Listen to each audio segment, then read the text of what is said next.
And that's our full setup. A little bit about our water maker. That's damn right, that's good. I don't know where we would have fitted the big one. Welcome to Sailing Lady Africa. I'm Ricky, and this is my wife Simone.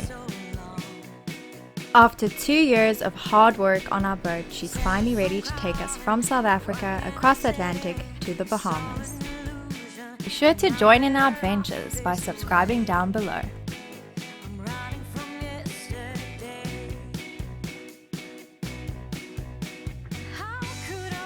So Ricky has come back to the boat. He's just taking the afternoon off, and we're gonna start doing some boat projects, and one of them being we need to install our water maker. So we're gonna install our water maker. Ricky's high in demand here in Cape Town at the moment, so I have to steal him away for sometimes, just to get some of our boat projects done, because eventually we want to leave. Here he comes, leaving all his tools at other people's boats. Let's go. Let's get it done. So I'm not going to use this bracket anymore because I'm building this one as our tank full. So we're going to run a 5 micron filter here and a carbon filter here. So when we're filling our tank from shore, we can put in clean water and get rid of the chlorine.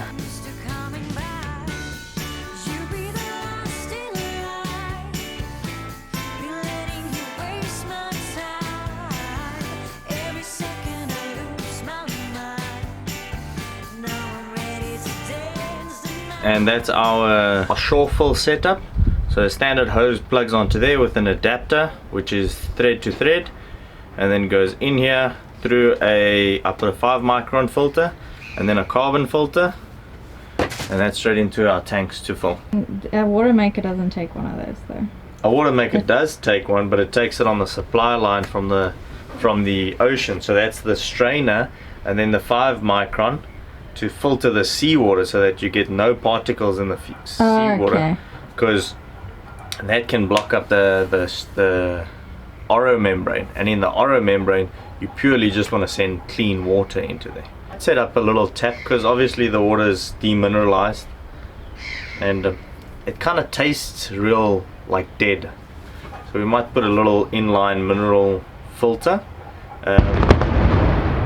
Shucks, noon gun. What that'll do to a little tap on by the sink, so if you want to drink a glass of water, you just open that, it would come straight out of the tanks and it would be mineralized.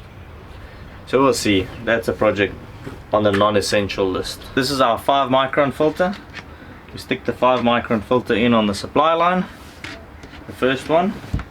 Flip it upside down so the bugger stays in place.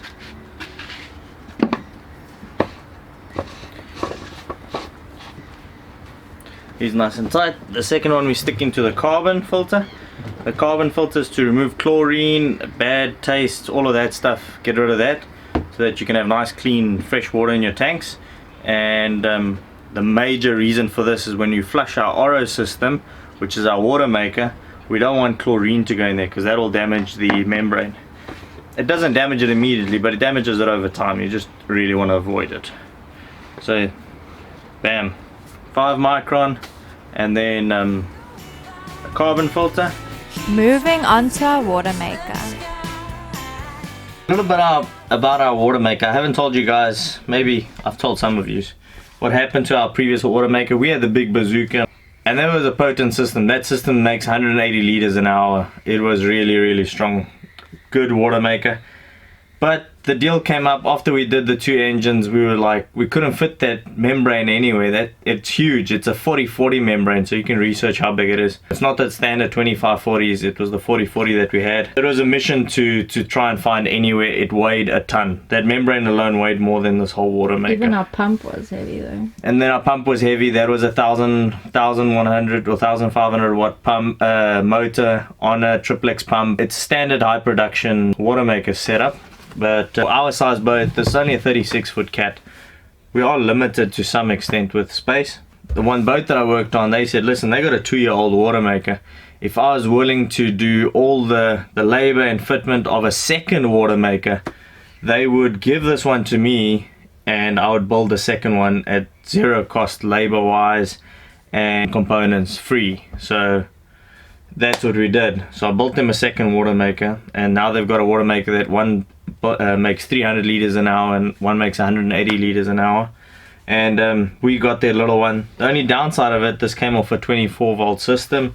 So as you can see, the pump is a 24 volt pump. Obviously the boat's not 24 volt. So the easiest way for me to supply it, I could put a DC to DC converter. They're obviously more expensive, but the cheapest way to go is AC to DC.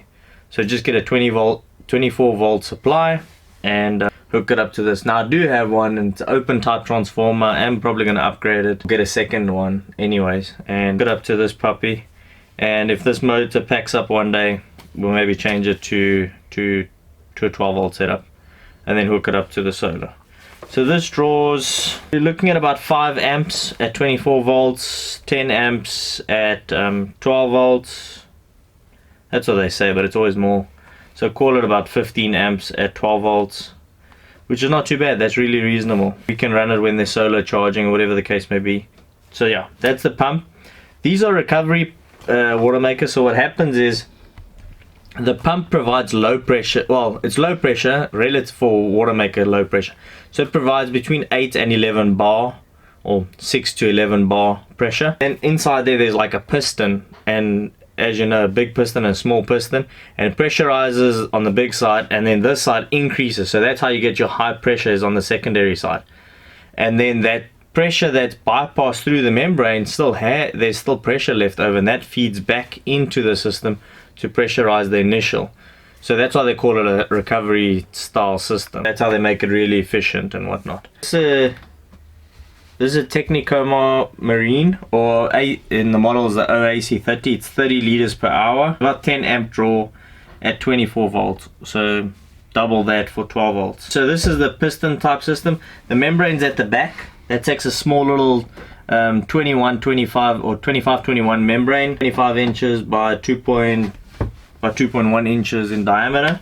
So to compare that with the previous membrane that we had, that was 40 inches long and 4 inches in diameter. So we're talking probably about 8 of these would be equivalent to the previous membrane that we had. So we're going to set it up. So filter number 1, and we're going to stick that inside the bulge area because it's simple to clean there.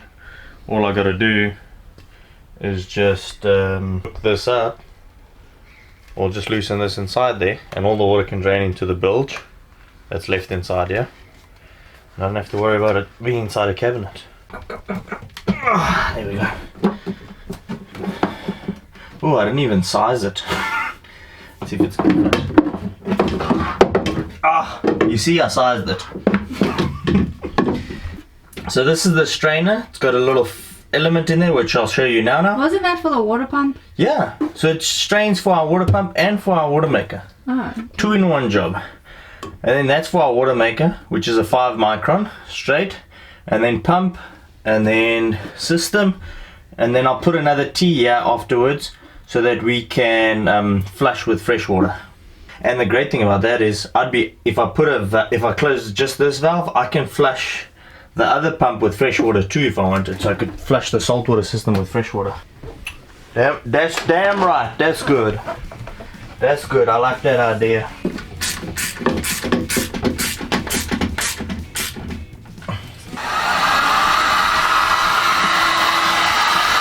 Bend over and do effort in these freaking dodgy positions.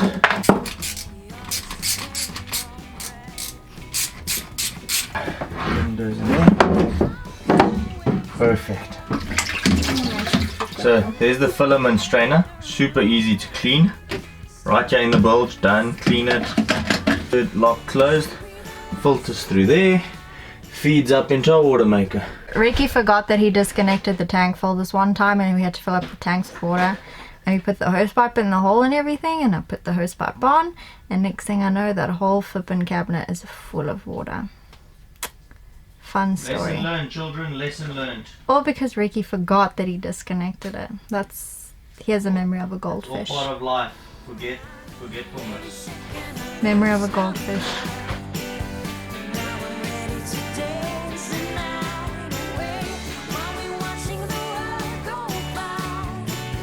Keeps you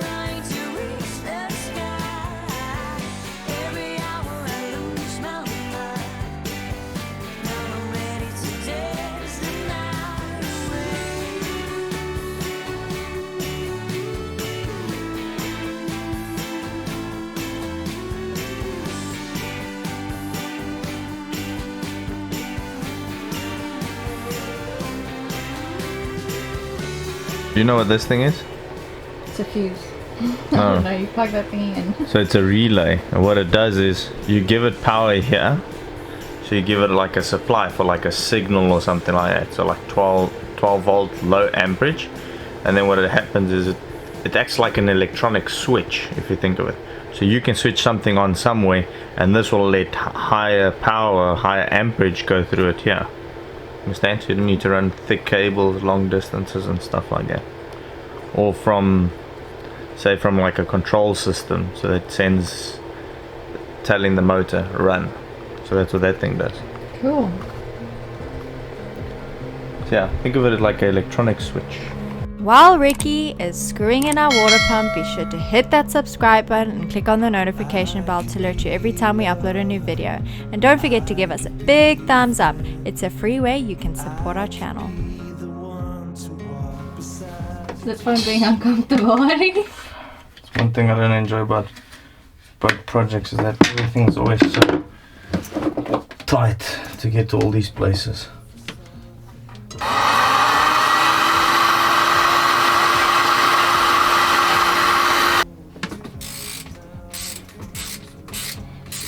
This is a job Ricky has highly procrastinated doing, and we were supposed to do this a year ago. Highly procrastinated. Highly procrastinated. That and our shower or head door are two of the most procrastinated. No, it has to get done. This is a necessity. No, this is a necessity. Gotta turn. I don't know where we would have fitted the big one. We'd have to run it outside underneath the seat or something. Like on the end. We would have done chopping.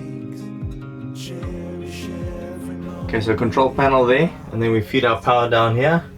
And we've got a switch overs over here. There's the relay. And yes, we have an electromagnetic switch. Opens and closes when you need it. We need to plug that one into there.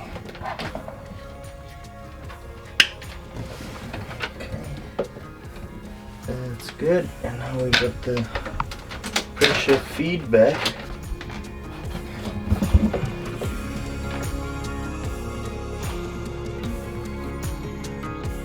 This is going to be for our pressure feed line. So there's the main line. And pressure feed into this is on the low pressure side. This pressure feed to the gauge so that I know what the low pressure line's feeding before the high pressure. So this one I need to change, that one's wrong. So you change that, and then this one will plug into here.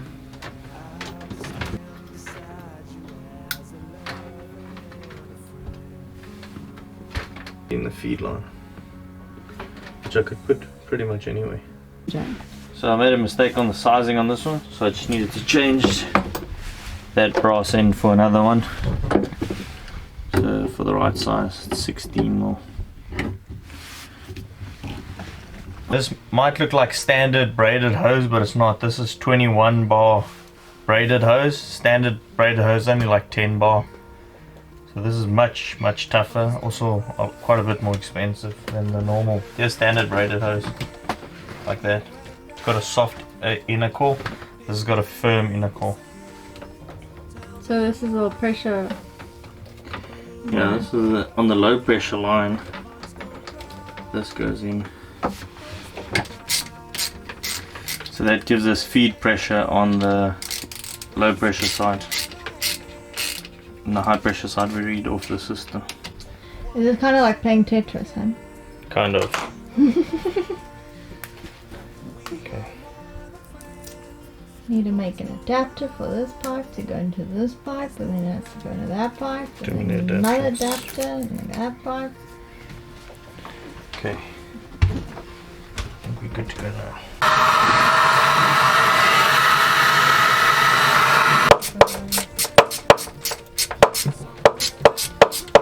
To then, I'm purely just putting it. This is the one that we're going to connect to. That's number one. Then number two, I want it to go up and then down because this one's going to have all the bypass.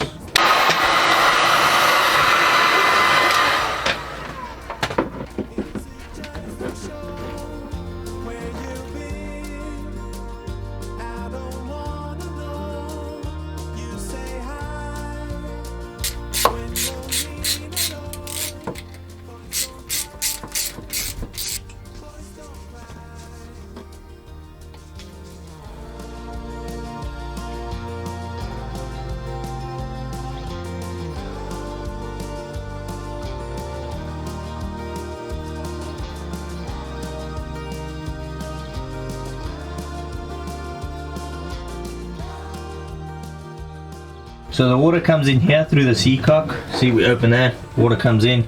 And then it's got a strainer here. That's a 100 micron strainer. And then we come into there. I run a single 5 micron filter for this particular unit.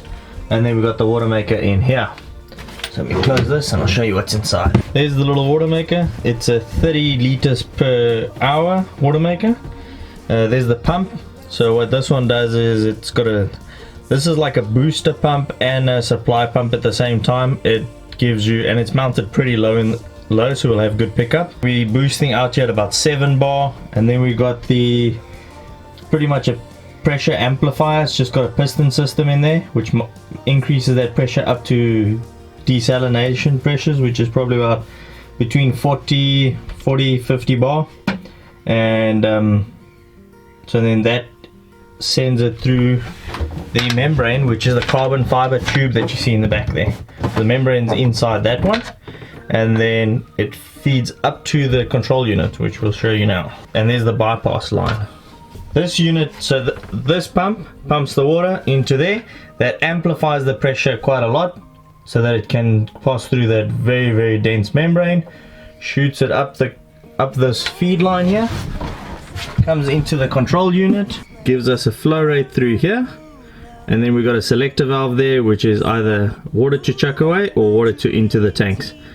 Stop start, very basic, and then it goes. That's the end of doing all the plumbing for that water maker, except for the freshwater flush line, which we're going to do next week, including the electrical supply. Now the electrical supply, we have a 220 or 12 volts, but this water maker is 24 volts. If you guys don't know, what happened is we swapped this for another water maker. Now we've got a 24 volt water maker. So cut that story short. So we need to get 220 to 24. So we've got a AC to DC supply, power supply, 24 volt power supply. We're going to hook that up.